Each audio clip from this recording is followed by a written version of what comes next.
Matthew, when you're the sixth of 9 kids and you agree to help in the kitchen, it's a great way to sneak some food before the rest of them wake up. For a lot of kids, helping in the kitchen is a chore. Later, you actually took on a job working in a restaurant at 16, and then you moved away from the cooking thing because you ended up in the TV business.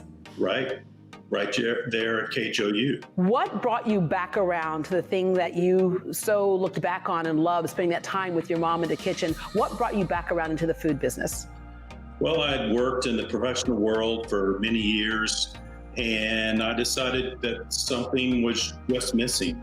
There had to be something else out there, and so I decided to take my chances and go back to my culinary roots. And then as life would have it, I think nothing by accident, right? I remember being at the governor's mansion and talking to Governor Bush at the time, and actually talking to him before then and saying, would you run for governor? And he said yes. And then would you run for president? As luck would have it, if you will, you ended up meeting Governor Bush and then later President Bush. Well, I was sent over there with a catering company for his inauguration to work. And things just worked out where they had me back several times to work at the governor's mansion. I was doing more as the years went on. And one night he approached me, just talking to me outside after an event. I was cleaning up, and he said, you know, if I were to run for governor, would you come with me and take care of us? It would mean hard work, not much money, but a great experience. And I, of course said, of course I would. And I was very humbled by the offer. And this was about a year before he announced, and I didn't mention it to anyone. I just held that information until later. About a year later, he decided to announce and asked me again if I would come. I said, absolutely. So from the governor's mansion to the White House to Camp David, what was that experience like? Camp David is a great place. It's just set up like a camp, but like a very fancy one. They had very nice cabins. They had just about any activity you wanted to do. A big lodge where everyone ate their meals and met together. And that's where I cooked, in that kitchen.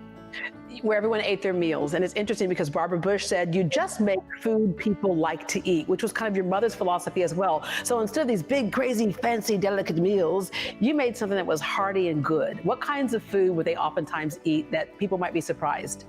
That I just made simple, uncomplicated food that was fresh. They ate things like cheeseburgers and fried chicken and just things you would serve out of your kitchen. They called, when they would meet up at Camp David, they would call it, like when it came to the food, cheeseburger diplomacy. What does that mean?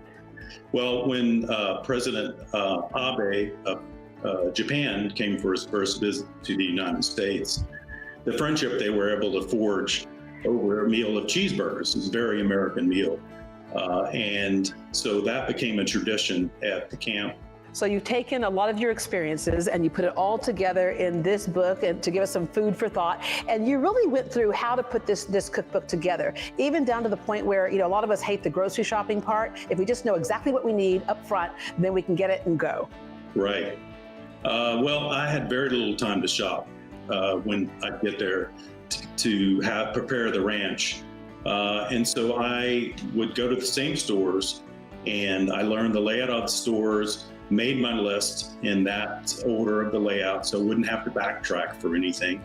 Then I could go right through the stores, check out. I would even bag my own groceries in the order or categorize them, whether they would go in the pantry or the freezer or the refrigerator. So it saved me that much time when I unpacked them. And then what we also get in here is great stories and your great memories and these wonderful pictures. And it just kind of brings us back to, I think, especially during this time with COVID, a lot of us are spending much more time at home. When you gather around the table, you learn things about one another. And so food, as you knew from the beginning, growing up as a child, and that experience with it, does a lot in terms of bringing us back around the table. And so your takeaway for this book, what do you want somebody to get from this outside of just great recipes? Well, I'd like it to be a hopeful book for people to know that anything's possible in your life. Sharing a meal together brings everyone together, is a great equalizer. Was the same for world leaders when they visited and ate with the president. They all seemed to, even though they might have a different opinion, they all were sharing the same meal together. What would be the one meal you could do 6 months in a row if for some reason you had to have the same meal? Probably fried chicken. I'm with you, my brother, because here we go. I see it right here on the front cover. No surprise you said that answer. Thank you so much for joining us, and thanks for such a great book. I think a lot of us, again, are getting back into cooking our own meals now, and you've made it easy for us with a little entertainment and a little history lesson as well. Thank you very much.